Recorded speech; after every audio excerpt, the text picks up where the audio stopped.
नमस्कार मित्रांनो, लग्नानंतर होईलच प्रेम मालिकेमध्ये खतरनाक ट्विस्ट आलेला आहे. काव्याने स्वतःच्या तोंडाने स्वतःचा भूतकाळ सगळ्यांसमोर आणलेला आहे. तो कसा? आणि अनिशा आता काव्याबद्दल काही बोलून जाते की काय याची भीती मला सुद्धा वाटत आहे. तर चला पाहूया मग अनिशा आता काय सांगते की काय. मित्रांनो, आता वसुआत्या लबाडीने अनिशाकडून सर्व काही काढून घ्यायचा प्रयत्न करत आहे. तिला विचारत आहे की काव्या तुझी मैत्रीण आहे, तिचं लग्न झालंय, तुझं तर अजून लग्न नाही झालं, तू सिंगल आहे का, तुला बॉयफ्रेंड आहे का? पण मित्रांनो, शेवटी अनिशा सुद्धा काव्याचीच मैत्रीण आहे. अहो, तिला सुद्धा कळतं की समोरचा व्यक्ती कसा आहे.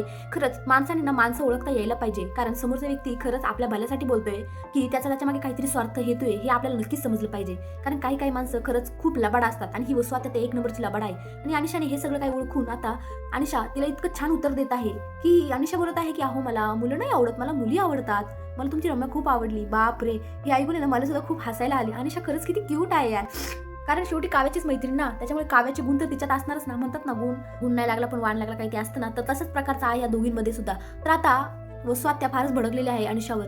अनिशाला ती बोलत आहे की तुला बॉयफ्रेंड आहे का? तेव्हा अनिशा बोलत आहे की तुम्हाला काय करायचं माझ्या बॉयफ्रेंडचं, तुमचं माझं काही नातं पण नाही. तेव्हा वसुआत्या चुकून बोलून जाते की काव्याचा बॉयफ्रेंड. आणि अनिशाला आता खूपच मोठा धक्का लागलेला आहे, कारण वसुआत्या एवढी लबाड, परंतु शेवटी काव्याने म्हणजे अनिशानेच वसुआत्याकडून काढून घेतलेलं आहे की वसुआत्याला नेमकं काय करायचं, काय म्हणायचे.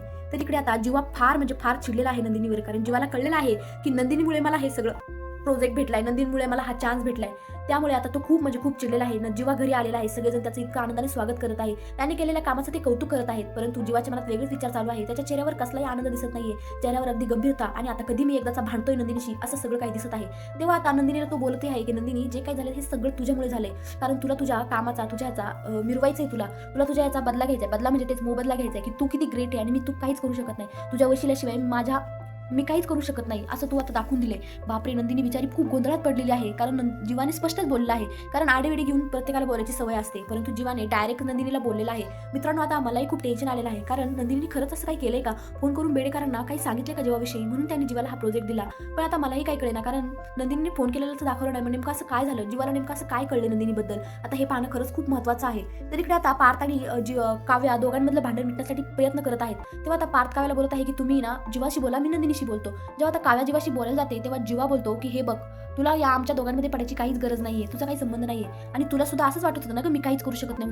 बाप रे, आता तुला सुद्धा असं वाटत होतं, याचा अर्थ काय समजायचा घरच्यांनी? कारण याचा अर्थ जीवाची काव्याची आधीपासूनच ओळख आहे असं समजायचं ना.